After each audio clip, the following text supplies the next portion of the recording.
On a fundamental level, every Dark Souls game revolves around one concept. Dark Souls 1 is about a great journey, following the prophecy of the chosen undead to restore the land of Lordran, venturing far below the surface to Ash Lake and far above to Anor Londo.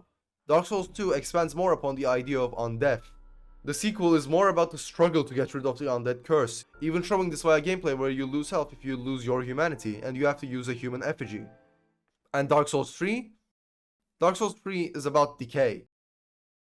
Instead of the wondrous and somewhat colorful world of Dark Souls 1, Dark Souls 3 focuses on the passage of time and the concept of the timeline being convoluted. This is done brilliantly in Dark Souls 3. The whole color scheme has changed from Dark Souls 1. Instead of some places using brighter colors and some places using darker ones, Dark Souls 3 embraces its dark colors. Come on man, they even made the fucking lava dark! In this video I will dive into Dark Souls 3's concept of decay and at least try to explain it lore-wise and area design-wise. Lore-wise, Dark Souls 3 is the end. The fire has faded and been restored again and again until now it has become nothing more than just an ember. You can actually see this as many people such as VatiVidya have pointed out. In the first Dark Souls, you can see that when the player links the flame it explodes in a blaze. However, in Dark Souls 3 it barely even manages to burn your armor.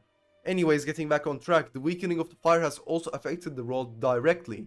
Let me form a quick timeline here for those who don't know the story of Dark Souls 3. The twin princes, Lothric and Lorien, refused to link the flame and locked themselves in their room like the average Destiny 2 player. According to some theories, and I put that in quotes because they are likely false, Aldia, scholar of the first sin, might have also been the scholar of the twin princes, but like I've said, I don't know about this one. This event causes many things as a result. Firstly, Lothric falls into disarray, showing the first signs of decay.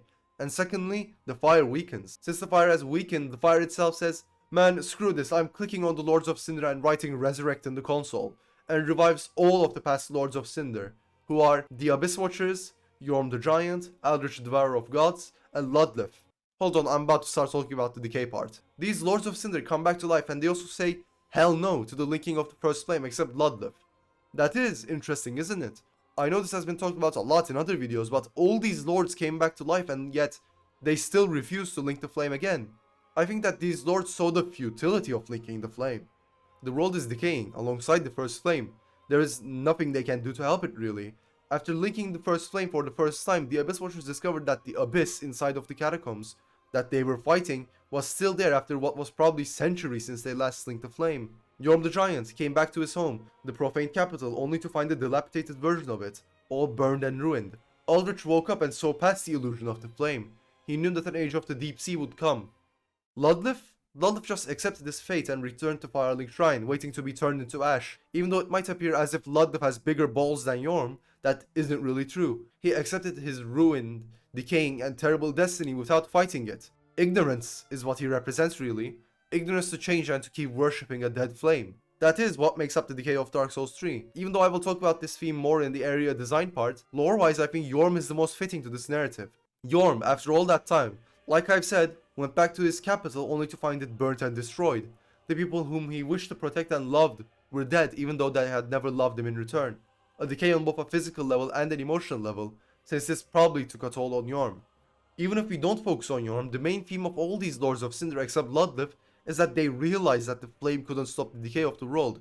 And that point brings us to the areas of Dark Souls 3 is where this theme truly shines. Before I get into any specific locations like the Smoldering Lake or Anor Londo, I first want to talk about the world itself. The world is literally crumbling in Dark Souls 3, and this can be seen in many areas. Looking down from Wart's arena makes this the most obvious, but the player can also spot many unnatural ravines that have opened up in places like the Undead Settlement, leading up to buildings slowly falling into it. If you look at Lordran from Dark Souls 1, we can see that the world is definitely decaying at its core. These two don't look anything alike despite being built on the same place. There is, unfortunately, not much to say about the High Wall of Lothric, and I've said all I have to say about the Undead Settlement, so I'll move on to the classic poison area, Farron Keep. To realize the decay Farron Keep has experienced, we first need to know about Dark Souls 1. In Dark Souls 1, there's an area called the Darkroot Garden. This area is just a forest. Yes, a normal forest that exists on top of a hill that leads down to another area called the Darkroot Basin. This area, both Darkroot Garden and Basin, is Farron Keep in the past. You can find the Mushroom People's corpses and the Crown of Dusk in Farron Keep. About the Poison Swamp area, it probably had to farm proof of Concord Kepts, Seriously, that will suck the soul out of the most lively person. There isn't much to say about the Catacombs of Karfa since it is a completely new area, until we reach Smoldering Lake and Demon Ruins. These two are pretty good areas to explore for this topic since they both show the passage of time and the decay it has caused. Smoldering Lake is probably the result of Izalith and Ash Lake merging over time. This is a pretty common theory and I think it is probably true, unlike the Karfa sandworm being Solaire. You can see that the once beautiful trees in Ash Lake are now all collapsed and ruined. The Smoldering Lake's boss is also pretty interesting. The old Demon King's soul reads, "Though born one of grace," wait, wrong one. The shriveled old Demon King is now like a clump of burnt ash, but he is the last living witness of the chaos of Izalith. This soul confirms that he is the last of the original demons from Dark Souls 1, which is yet another part of Dark Souls 3's themes about the passage of time and the decay it has caused. Demon Ruins also conveys this message since it is Lost Izalith long into the future. The second to last area I'll be talking about is Anor Londo.